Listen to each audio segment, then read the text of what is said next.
नमस्कार, मैं Uday Shankar. News bioscope में आप सबों का स्वागत है। इस वक्त हम बांकीपुर विधानसभा क्षेत्र में मौजूद हैं और बांकीपुर प्राचीन पाटलिपुत्र की हृदय स्थली कही जाती थी।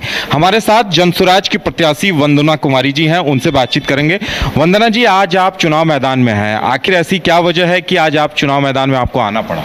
कहते हैं कि जब घर की व्यवस्था चरमराती है तो घर के लोगों को ही वो पतवार थामनी पड़ती है। शायद इसी वजह से आज वंदना आगे आई है कि बांकीपुर को हृदय स्थली कहा जाता है और वो आज भी है, लेकिन दुर्भाग्य ये है कि वो जिनके हाथों में है उनका रख रखाव उनसे नहीं हो पा रहा है। आज हम कहते हैं हार्ट ऑफ पटना है बांकीपुर, जितनी भी अच्छी धरोहर है वो सब के सब हमारे बांकीपुर में स्थित है, लेकिन क्या हाल बना के रख दिया गया है। और सबसे इसमें दुर्भाग्यपूर्ण शब्द इस वजह से मैं यूज़ कर रही हूँ कि हमारे बांकीपुर के विधायक पथ निर्माण मंत्री भी हैं और चकाचक पटना में बदहाल बांकीपुर बना के उन्होंने रख दिया है। तो मुझे लगता है कि इसमें परिवर्तन करने की ज़रूरत है और बांकीपुर के शहरीकरण की जिस तरीके से चीज़ें होनी चाहिए थी विगत पिछले 19 वर्षों में, वो कहीं आपको दिखता नज़र नहीं आ रहा है। तो बदलाव ज़रूरी है और उसी बदलाव की धरोहर पे हम लोग आगे आके खड़े हैं, क्योंकि कहीं ना कहीं विकल्प के अभाव में जो व्यवस्था चलती आ रही है, लोगों ने उसको अपना गढ़ बना के रख लिया है। एक अवधारणा सी बन गई है कि यहाँ पे बीजेपी ने बहुत अच्छा काम किया है, इसलिए बीजेपी के कैंडिडेट को लगातार बहुमत मिलता आ रहा है और वो जीतते आ रहे हैं। तो इस चीज़ को स्पष्ट करने के लिए आज एक बहुत मजबूत विकल्प के तौर पे परिवार की बेटी आ खड़ी हुई है कि नहीं, एक बहुत मजबूत विकल्प, बहुत स्वच्छ छवि की पार्टी अपने बीच है। जो नितिन नवीन जी हैं, पथ निर्माण मंत्री हैं और उनके परिवार का दबदबा रहा है, तो क्या लगता है क्या वजह रही कि लोग उन्हें चुनते रहे? देखिए, विकल्प के अभाव में चुन के आते रहे। इसका दबदबा का मतलब सिर्फ और सिर्फ परिवारवाद और वंशवाद की राजनीति ही अगर सत्ता को मजबूत बनाएगी, ये कहीं संविधान में नहीं लिखा है। संविधान में यही लिखा है कि हर कोई ऐसा व्यक्ति जो सत्ता संभाल सकता है, जो बिहार की राजनीति को एक नई रूपरेखा दे सकता है, उसको आगे आने का अधिकार है। लेकिन हमारे देश के लिए, हमारे राज्य के लिए ये बड़ा अफसोस करने वाला ये रहा है कि हमेशा वंशवाद और परिवारवाद की राजनीति से इसको कभी आगे बढ़ने ही नहीं दिया गया और उन्हीं 1250 परिवार का दबदबा हमेशा इस पार्टी सत्ता में रहा है। देखिए, बांकीपुर की जो यहाँ के जो समीकरण है, तमाम वोटर्स जो हैं बुद्धिजीवी वर्ग से बिलोंग करते हैं और आप ये कहना चाह रही हैं कि उन्हें बेहतर विकल्प दूसरी पार्टियों में नहीं मिला और इस बार वो बेहतर विकल्प आप दे रही हैं। देखिए, हमारे यहाँ दो पार्टियां चलती आ रही हैं एक दशक से, अगर आप देखें। एक वो जिनका 2005 तक का जो जंगल राज देखा लोगों ने, उस जंगल राज को लोग लाना नहीं चाहते, और दूसरी पार्टी वो जो टोकरे में लेके डर बेच रही है। अगर हमें वोट नहीं दिया तो आपको वो अपहरण काल याद होगा, अगर आपने वोट नहीं दिया तो आए दिन मर्डर्स याद हो गए, अगर आपने वोट नहीं दिया तो दिन दहाड़े डकैती याद होगी।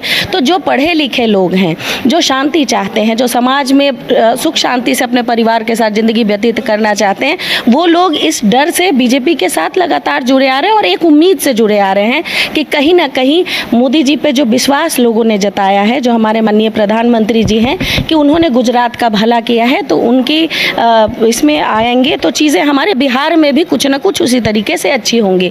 लेकिन कहीं ना कहीं उस विश्वास का हनन करते हुए लगातार बिहार को पिछड़े पायदान पे पहुंचा दिया गया।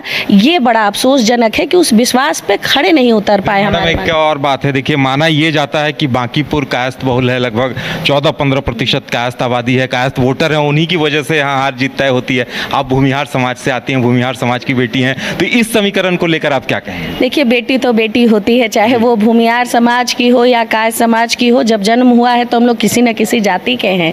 और सबसे बड़ी बात ये कि बिहार में कब तक जात की राजनीति करेंगे।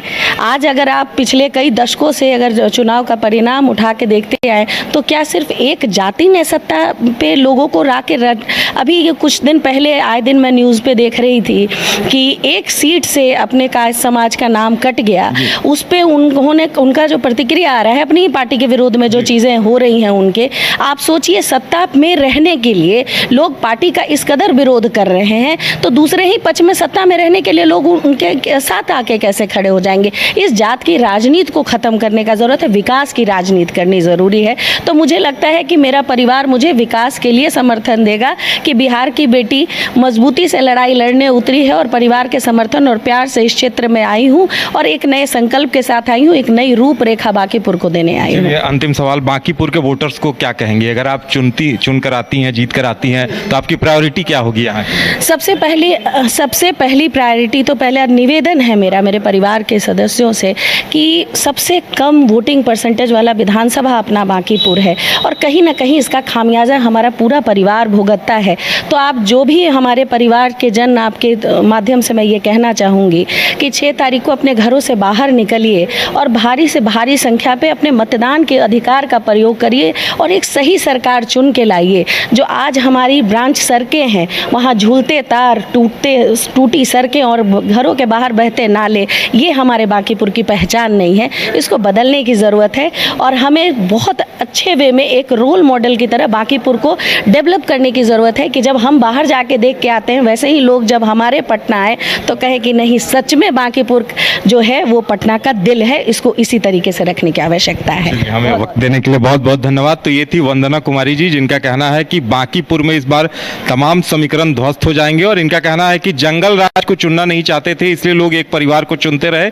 इस बार बदलाव तय है। अब देखने वाली बात ये होगी कि 14 तारीख को नतीजे क्या कुछ आते हैं। कैमरामैन सोनू के साथ उदय शंकर, न्यूज़ 22 पटना, बांकीपुर।